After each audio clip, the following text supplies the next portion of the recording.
Video பார்க்குற எல்லாருக்குமே வணக்கம். சேனல் சப்ஸ்கிரைப் பண்ணதுக்கப்புறம் பக்கத்தில் உள்ள பெல் ஐக்கான் ப்ரெஸ் பண்ணிவிட்டு ஆல்ங்கிற ஆப்ஷன் சூஸ் பண்ணிங்கன்னா நான் போடுற எல்லா வீடியோவுக்கும் உங்களுக்கு நோட்டிஃபிகேஷன் வரும். நாட்டு காய்கறி வச்சு பாசிப்பருப்போட ஈஸியாக 2 கூட்டு செய்து பார்க்கலாம். 1 புடலங்காய் பாசிப்பருப்பு கூட்டு, அடுத்தது வெள்ளை பூசணிக்காய் பாசிப்பருப்பு கூட்டு. 2 கூட்டுமே 2 வித்தியாசமான டேஸ்ட்டில் செய்யலாம்.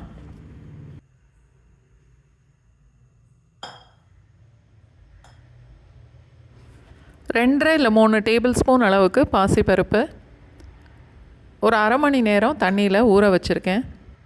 ஊற வச்ச தண்ணியோடையே பருப்பை குக்கரில் சேர்த்துட்டு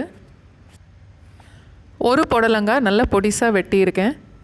வெட்டின துண்டு ஒரு 1.5 கப் அளவுக்கு இருக்கும். பருப்பு ஊற வச்ச அந்த 1 கப் அளவு தண்ணியே போதும். ரெண்டையும் சேர்த்து குக்கரில் ஒரே ஒரு விசில் வச்சுட்டு அடுப்பை ஆஃப் பண்ணிடலாம். 2-3 தடவை குக்கரை யூஸ் பண்ணதுக்கப்புறம் அந்த மூடியில் இந்த மாதிரி ஆவி வந்ததுக்கப்புறம் வெயிட்டு போடணும். பருப்பு சாதம் ஏதாவது அடைச்சிருந்தா கூட அந்த ஆவி வரும்போது அது வெளியே வந்துடும்.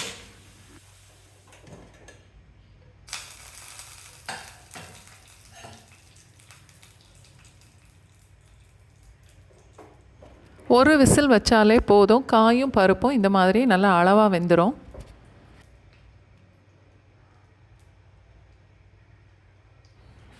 தேவையான அளவுக்கு உப்பு, ஒரு 1/4 டீஸ்பூன் அளவுக்கு மிளகாத்தூளும் சேர்த்துட்டு கொஞ்சமாக கூட்டு குழம்பு செய்யும்போது தேங்காயும் சீரகமும் கொஞ்சமாக மிக்சியில் அரைக்க முடியாதுங்கிறதுனால 1 கப்பு தேங்காயும் 2 டீஸ்பூன் சீரகமும் சேர்த்து அரைச்சிட்டு நான் அதை ஃப்ரீசரில் போட்டிருப்பேன்.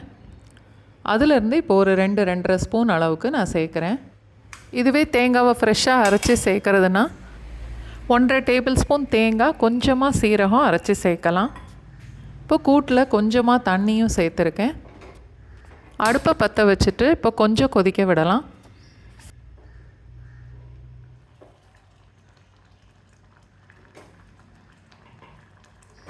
ஒரு நிமிஷம் வரைக்கும் கொதித்தாலே போதும். கடுகு, உளுந்தம்பருப்பு, கருவேப்பிலை தாளித்து கூட்டோடு சேர்த்துட்டு அடுப்பை ஆஃப் பண்ணிடலாம்.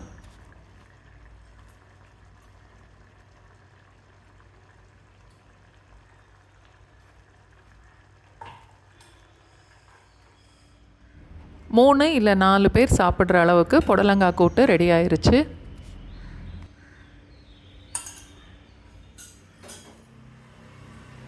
ரெண்டு இல்லை 2.5 டேபிள் ஸ்பூன் அளவுக்கு பாசிப்பருப்பு நல்லா கழுவிட்டு அதோட கொஞ்சமாக மஞ்சத்தூள் சேர்த்துட்டு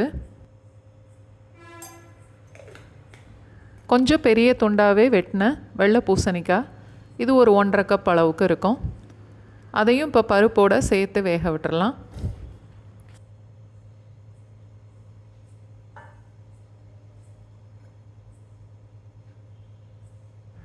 ஒரு கப் அளவுக்கு தண்ணி சேர்த்தா போதும்.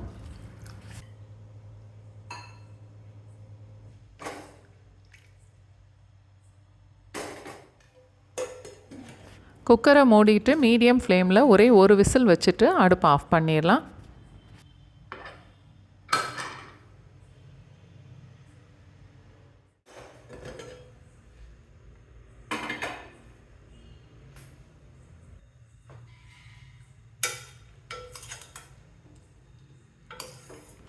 பருப்பும் காயும் அளவாக வெந்துருச்சு.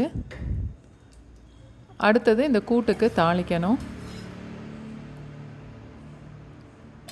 2 டீஸ்பூன் அளவுக்கு எண்ணெய் ஊற்றிட்டு ஒரு 1/4 டீஸ்பூன் கடுகு, ஒரே ஒரு மிளகாய் வத்தல் கிள்ளி போட்டுட்டு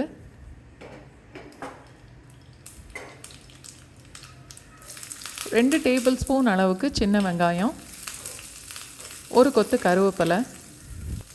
வெங்காயம் நல்லா செவந்து வர வரைக்கும் வதக்கிட்டு எடுத்து கூட்டோட சேர்த்துடலாம். இந்த கூட்டுக்கு 1/4 டீஸ்பூன் மிளகுத்தூள், 1/4 டீஸ்பூன் சீரகத்தூள் சேர்க்கலாம். தேவையான அளவுக்கு உப்பு,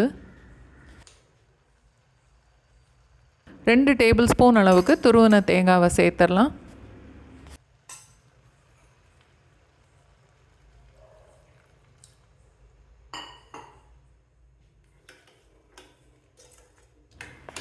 கொஞ்சமாக தண்ணி சேர்த்து நல்லா கலந்துட்டு 1 நிமிஷம் கொதிக்க வச்சா போதும்.